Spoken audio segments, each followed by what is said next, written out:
Hi, and welcome to another edition of Prodigy Search Presents. I am Mark Resch Jr., partner at Prodigy Search. Today, we're in for a real treat. I know I say that every time, but no, today we're really in for a great guest. And I'd like you all to introduce to today's guest, Kevin DeShazo.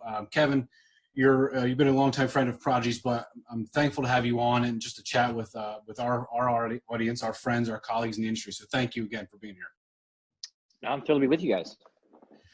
Kevin, he should be well known to all of you. He brings incredible breadth of experience and knowledge to the table, and I'd say he's incredibly well known in the college space. Everybody in the pro space should know him in sports. But if not, I'm going to give you I'm going to embarrass him a little bit here and tell you a little bit about his story. The founder of Fieldhouse Media, partner at Culture Wins as part of Giant Worldwide, which we can certainly get into a couple of those things. Obviously, part of a podcast, which we'll talk about. And near and dear to my heart, you bring several years of staffing and recruiting. You're talent acquisition guy at your core many moons ago, but nonetheless, before you became this rock star, you were a lowly recruiter like myself. So it's good to talk shop with people like yourself, Kevin. Absolutely, man. I love it. And we all have a story, right? We all have a journey of how we got to where we are. So looking forward to chatting for a bit. So I'm curious, right? I want to jump in and again, I've told you, I've read I read a lot of your stuff on social, digital, your newsletter, listen to your podcast with Mark, and we'll talk about that. But I'm curious, and people out there, how have things at Full House and Culture Wins, your podcast with Mark, how's all that changed? With your partners, your colleagues, your other stakeholders. There's normal, which we'll talk about that word. What's evolved? How have things changed over the last, let's say, 6 to 8 weeks? I mean, you're usually a travel guy. You're on the road quite a bit, but maybe including the travel, but not only including travel. What's changed for you? A lot.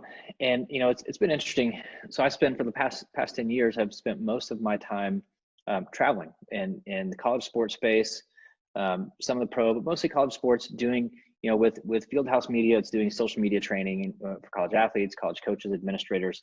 And then kind of built Fieldhouse into Culture Wins, which is leader development, culture building, communication. And that's part of the giant world. They do the business side, I do the sports side. And so the travel is obviously gone, right? People are no longer bringing in speakers to do workshops or keynote addresses. Now, I was supposed to be at the Final Four, giving a talk to coaches and ADs, going to the games. Didn't get to do that.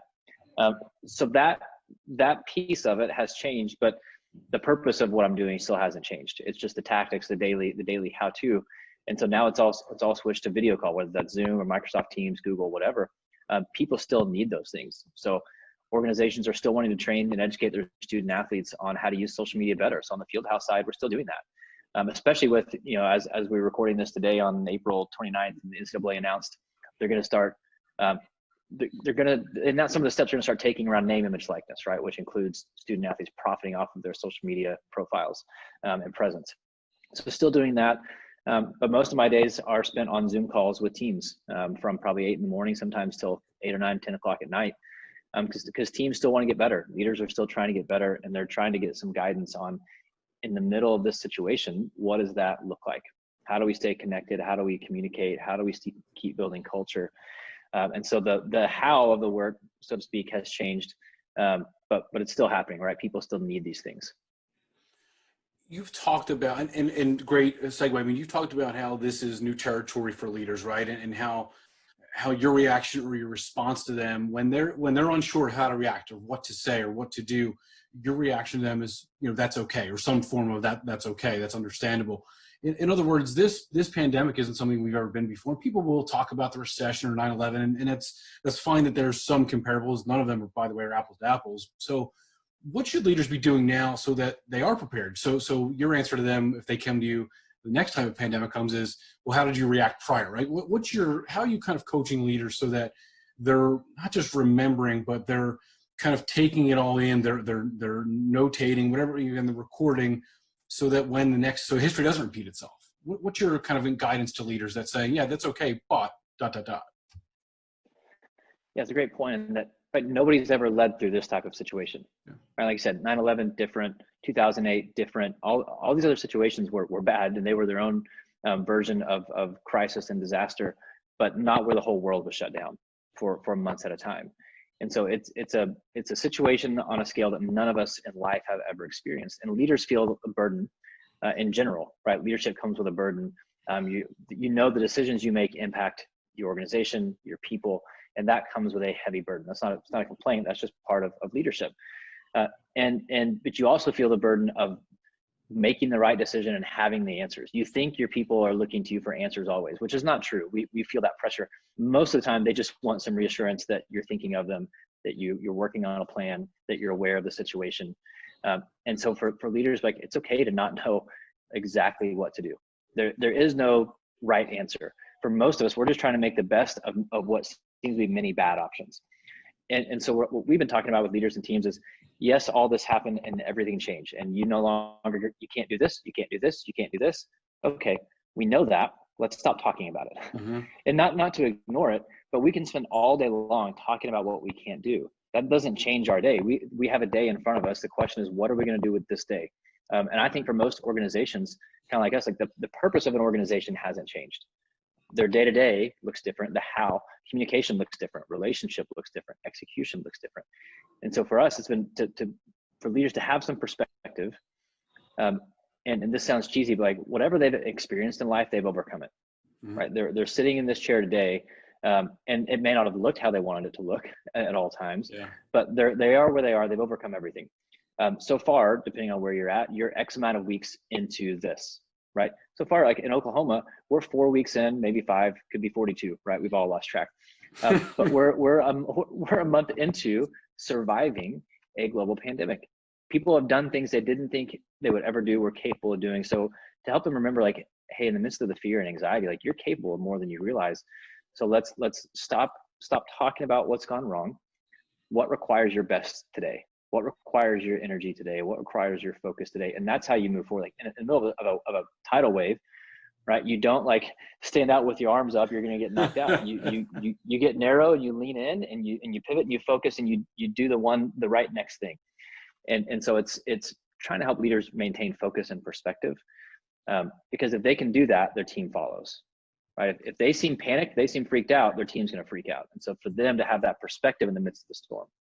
You know, 2 or 3 moments ago, you mentioned the word communication, and that's again, we can talk about that for probably a different conversation. That's an hour-long conversation just on that word and that topic. But talk about communication, especially from the college athletic standpoint. Again, one of your areas of expertise. I don't want people to pigeonhole you as the guy who's just incredibly well respected within college ranks, but within college athletics, because you're right, you were supposed to be at the Final Four.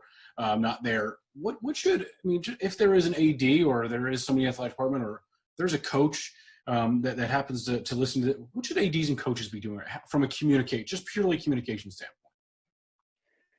Yep. People need a few things. They need encouragement, and they need vision, and they need time.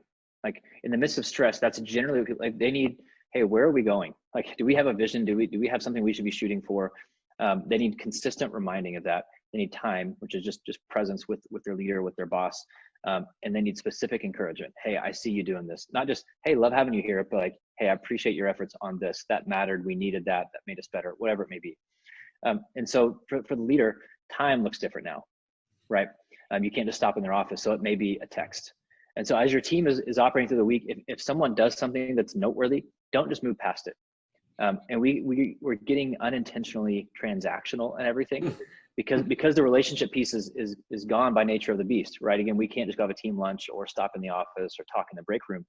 Every Zoom meeting is about work. It's about progress. And so it just feels all transactional. And so to take time, like, hey, I see you. I appreciate you. Like, well done. Thank you for that. Are you doing okay? Just simple things to check in with people.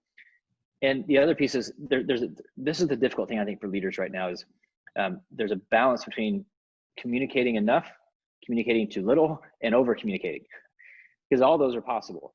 And if you under communicate, your team's wondering what's going on, right? And typically negativity fills that gap. Right now, fear fills that gap.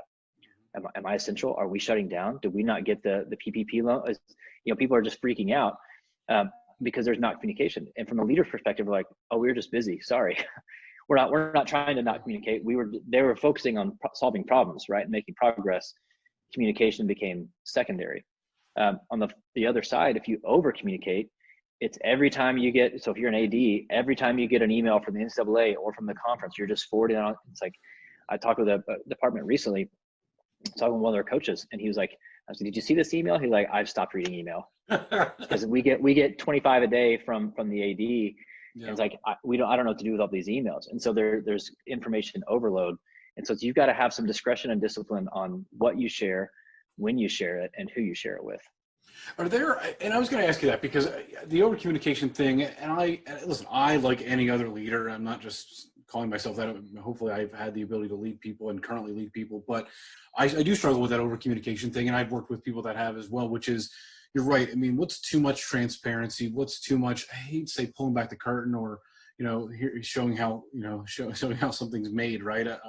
But the dangers of over communication in that, trying to decipher for the reader of that, for the person who's intaking it, what's important and what's not. I guess I love that you brought that up because I was worried again, and I get worried when I either read things, hear things, or even I dialogue with my boss of what are we communicating enough? Not, it's like it's the nursery rhyme, just enough, too little, or too much communicating, right? And so I'm glad you brought that up because I am always curious about over communicating as a danger. What are the pitfalls of over communicating? Well, and you got to think about it. We in the leadership chairs have a different perspective for the most part than the other people in the organization. And that's by nature of the beast, and that's okay. So we receive communication. Typically we can see it for what it is. And we have a better understanding of the organization at large and what that information means for the organization. We can process that information properly. To somebody else, they see the information, don't understand the organization at large. They just know their little bubble, their little pocket of the organization, and they see that, and they start. And we shared it with good intent. Hey, we're just trying to be transparent, try to keep you guys in the loop, and it actually causes people to panic or freak out for no reason. It's just because they don't have an organizational understanding, and that's okay. They don't have to. And so for us as leaders, it's realizing we've got to know yourself to lead yourself, and know your team to lead your team. If I share this with them, what is do they need to know this information? Is this actually useful for me as a leader? Is it useful for the team? Do they have to know everything? Because you hit the key word there is transparency. Transparency doesn't mean sharing everything, right? Transparency is mostly explaining why you're doing the things that you're doing. So if they can get a bigger understanding and more buy-in. It's not, we're going to open every little piece so you can see in every conversation, every thought process is like, well, they're not in the room for a reason. Doesn't mean they're being withheld, right? But they're not in that room making those decisions for a reason. And so we have to be really, really careful. Is this information going to help our people or going to unintentionally harm our people?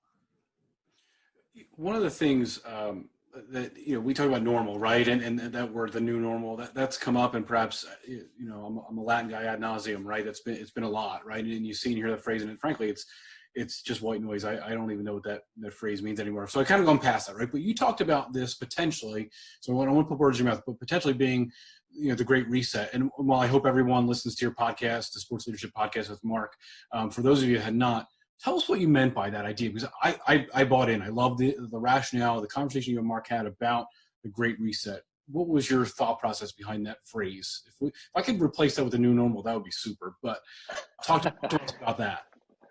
Yeah, I like you, I'm tired of the phrase new normal, and I just don't buy into it because this isn't normal, right? Nothing about this is normal.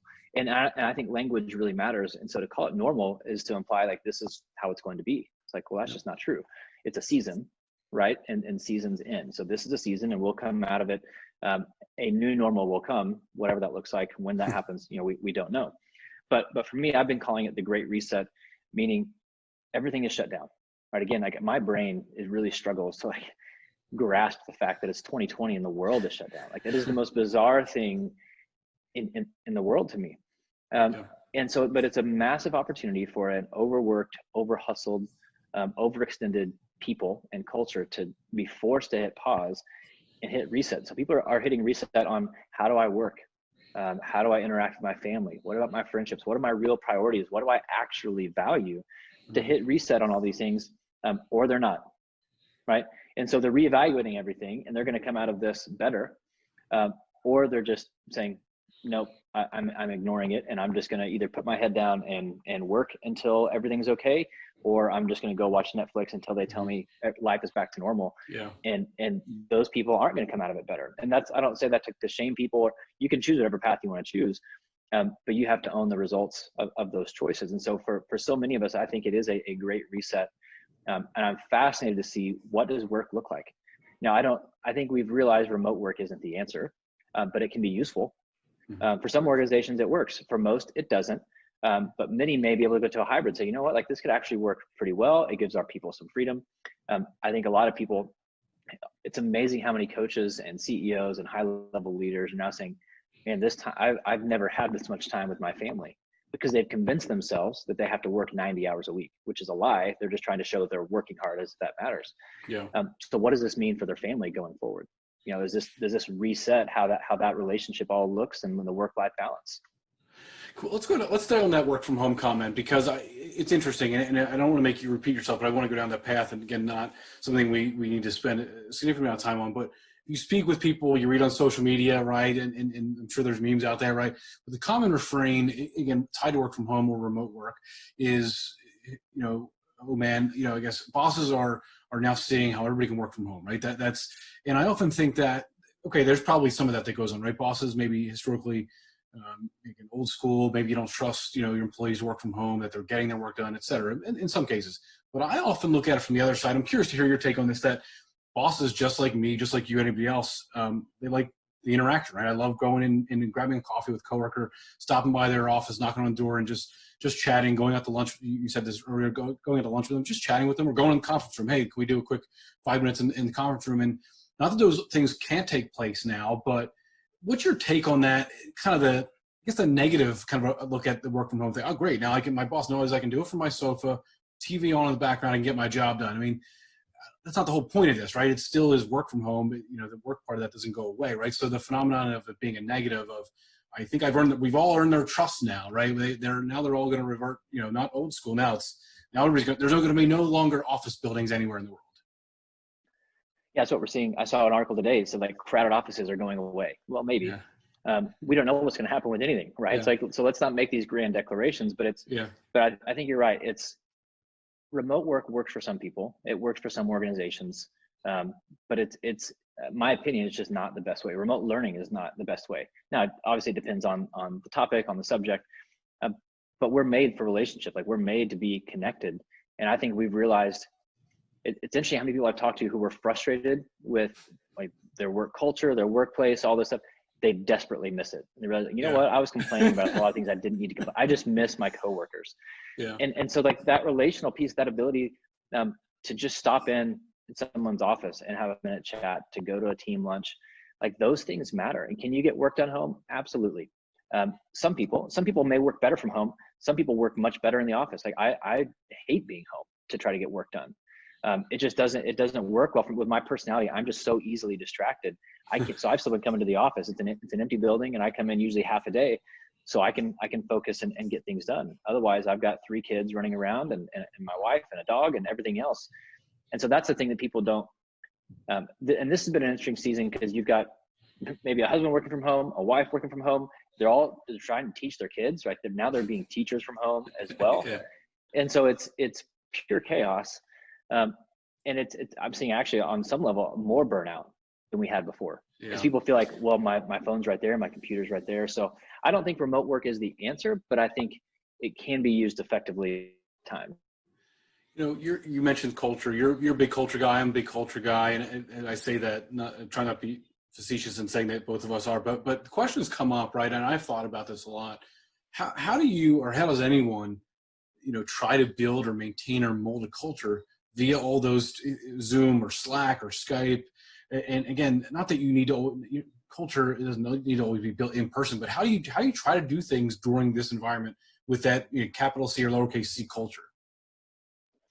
That's difficult, right? Because again, I would say culture drives everything. It's going to drive the way you work, drive the way you communicate. And so what you're seeing now is some teams have great culture 6 weeks ago, and they're doing okay right now. It doesn't mean things aren't difficult, because it's difficult for everyone, but they're fighting the right battle, right? We all have one common enemy. The healthy teams are just fighting that common enemy. The unhealthy teams are fighting that enemy and fighting each other, right? Because they didn't have trust, they didn't have relationship. And so one of the things that we've been doing and encouraging teams to do is, you know, we're having enough Zoom calls all week long with our teams.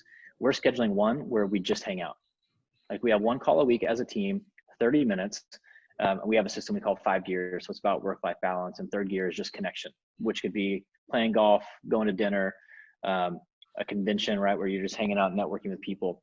But we're doing that once a week for 30 minutes. And the two rules are you can talk about anything besides work and coronavirus. And so that's just a way to remind people, like, hey, we're people. Relationships matter. So little things like that of making time to just connect with your team as a team. I think I know this seems, some of this can seem weird, but we got to make do with what we have. Shooting text messages to people like, hey, I appreciate you. Little encouragements. Again, those may seem unnatural. Some personalities, that's what they do anyway.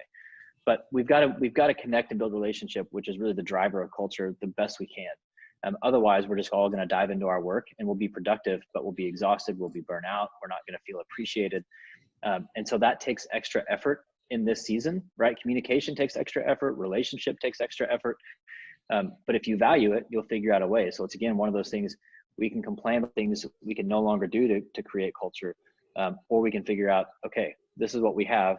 How do we stay creating culture in the midst of this? And the best teams are doing that, right? They're staying connected, they're communicating, laughing, right, making things fun. And so I think if it's a priority, it's a priority.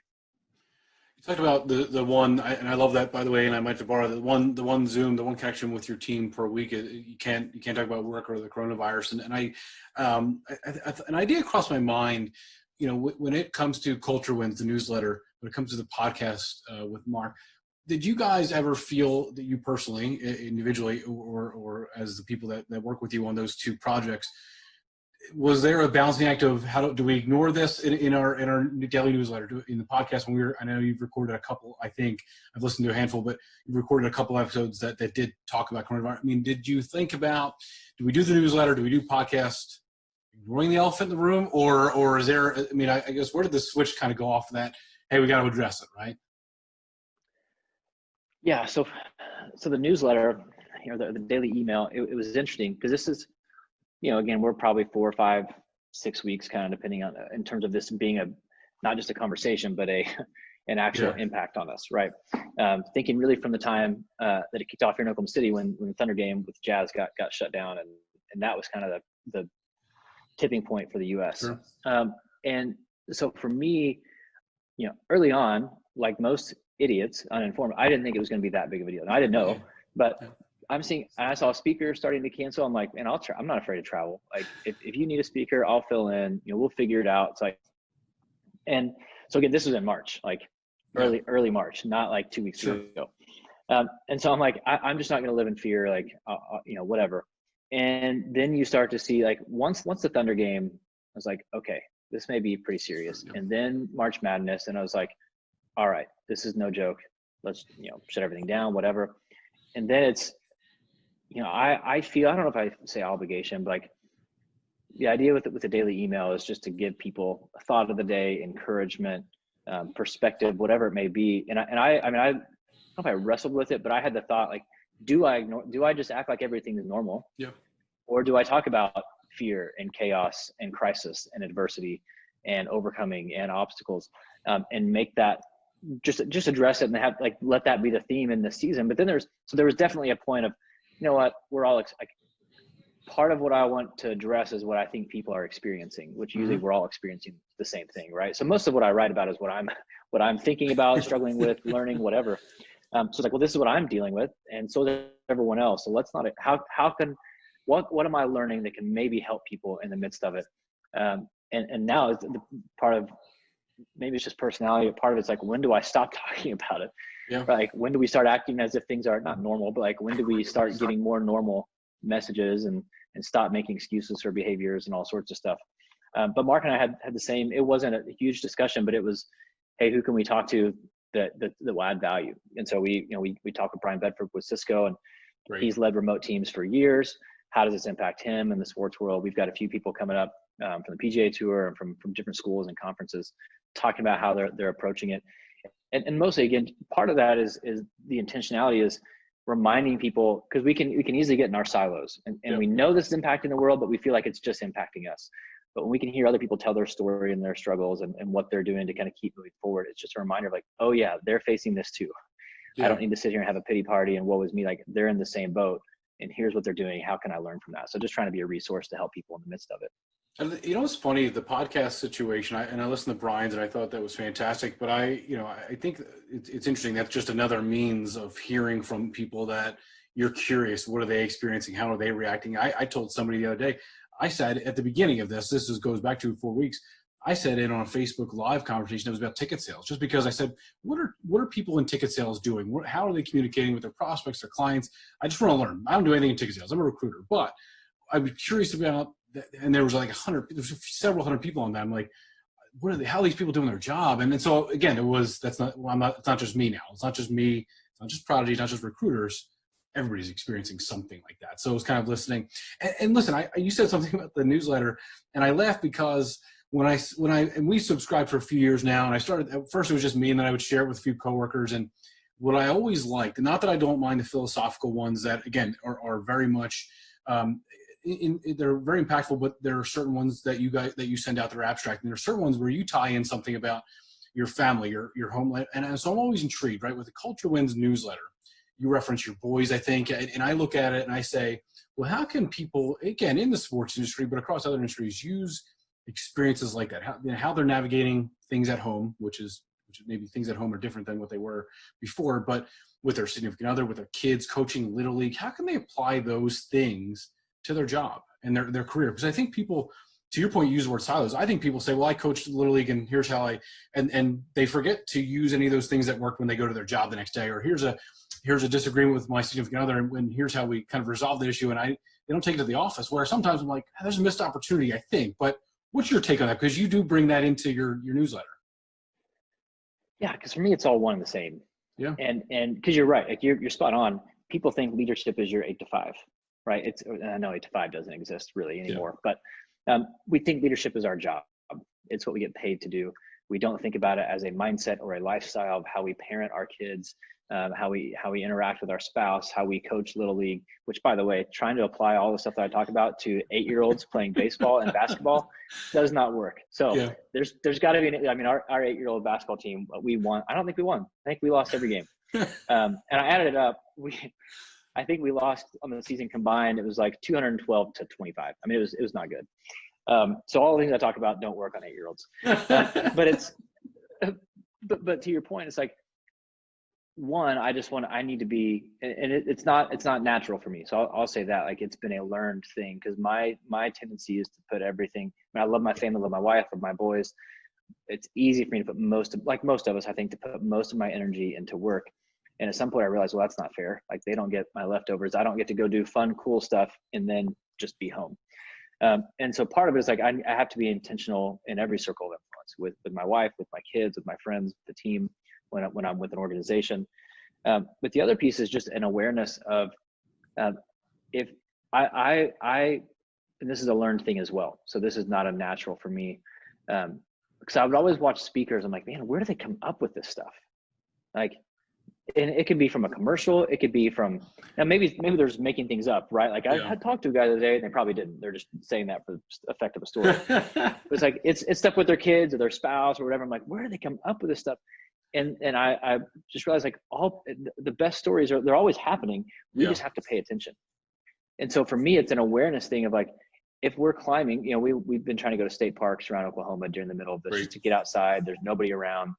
And I'm like, but there's stories within that, right? So the other day, it was my 4-year-old wanting to be the line leader as we're hiking through this state park. He's like, I'm the line leader. And he's taking off. We're like, guys, you can't just take off. Like, you got to lead at the right pace. And so I'm like, oh, that matters. Like, leaders have to lead at the right pace. And so it's just trying to be aware that all this stuff is tied in together. I have to just be intentional in every circle. I wanted to talk about your next book, but before I do that, and again, the goal isn't that this is an infomercial for you, but I do think there's value in a lot of this, and I think the Leadership Interrupted was a book that we've come to really enjoy, and I love what you did there, Kevin. It's daily, right? And not literally January 1st and then November 2nd. Each literally there's lessons, or there's stories, or there's for 365 days of the year, which I really like, because the way you approached it, and by the way, the examples you use are varied. But I would bring it to a staff meeting, and we would just kind of talk through, something that I was reading through, frankly, at 7:30 that morning. And I thought, well, okay, at the 9 o'clock Monday meeting, it's different than, okay, what's everybody working on, right? It's something just different. Let's talk about it. And again, I started doing that, and truthfully, because I wanted everybody in the staff, down to the intern, and up to the CEO, knowing that it applies to them. It's not just somebody with a fancy title that they read Leadership Interrupted books, right? Or those types. So my thought is, we can't not talk about what's coming up next. I've seen a little bit, I've read a little bit. What's the next book? What's your goal and intention for what's coming out soon? Yeah, so the story behind it is funny. So I'll tell the story and then kind of talk about the book. But it was early January, Saturday night. I don't know what I was doing. I was watching TV with my wife. Like, I don't know what we were watching. And something in me, with my vast background of being a lumberjack, I thought about chopping wood, and I don't know why. I don't have a reason for why that came into my head. And I thought to myself, maybe I smelled my neighbor actually does have a wood burning fireplace. Maybe I smelled their firewood. I love that smell. And so maybe I smelled this firewood. I don't know. And I thought to myself, I wonder what that process is. I bet you don't just chop a tree down, right, and put the wood in the fireplace. And so I Googled the process for putting wood in the fireplace, realized it's a 9 to 12 month process in order for that wood to be ready. I'm like, oh, that's fascinating. So it takes time for that wood to be useful. Well, that means someone was out chopping it 9 months to a year ago, like knowing there's no real value in that day, right? Like they're not using the wood that night to keep them warm. Like this is like for a year from now. And that's a certain mindset and a commitment. It's like, you've got to be committed to that. Okay. That's cool. And so then I just fired off a tweet about how you don't chop wood, which I generally do. If I have a thought, I just put it on Twitter.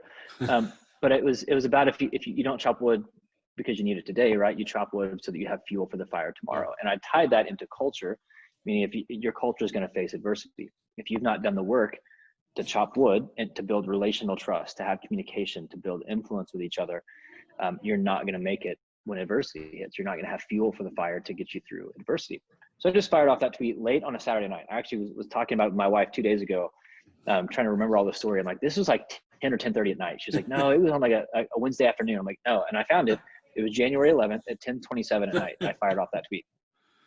And then I go to bed and I'm like, I think I just found my next book. And she's like, I'm sure you did, because this is my brain. That's the way you work. Every day I have a new book. That's right. Like every day I'm like, I wrote a book today. She's like, no, you didn't. But I thought about writing a book.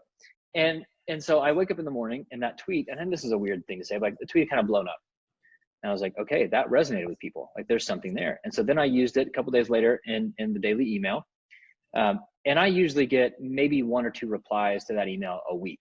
Like, and I'm not right. That's not the point, right? Yep. The point isn't to get replies. I'm not asking questions of people. That one, no exaggeration, got probably 30 to 40 people saying, I just printed that off and gave it to my kid. I just printed that off and put it all around all these different things. I'm like, okay, 2 for 2, like something about that message is resonating. I sat down the next morning, Tuesday, so January 14th, and wrote it in 4 hours. It's amazing. There's a coffee shop below our office. So when I got a cup of coffee, put in headphones, and that is not how I operate, by the way. Like for me to focus for 4 hours is a supernatural thing. I've usually got 4 minutes of focus. And so I just cranked it out. It's short story fable style, right? It's like 8,500 words. So it's not a 40,000 word book. And the idea, that's just the idea, is like, if any type of success, whether that's within your craft, whether that's within your culture, within your family, it requires that you show up each day and do the work. So it's called Keep Chopping Wood. I don't have a release date yet, but we're recording this on April 29th. It will be before the end of May. So Great. It's at keepchoppingwood.com for people listening. You can on the launch team, or it'll have a button there when it's live.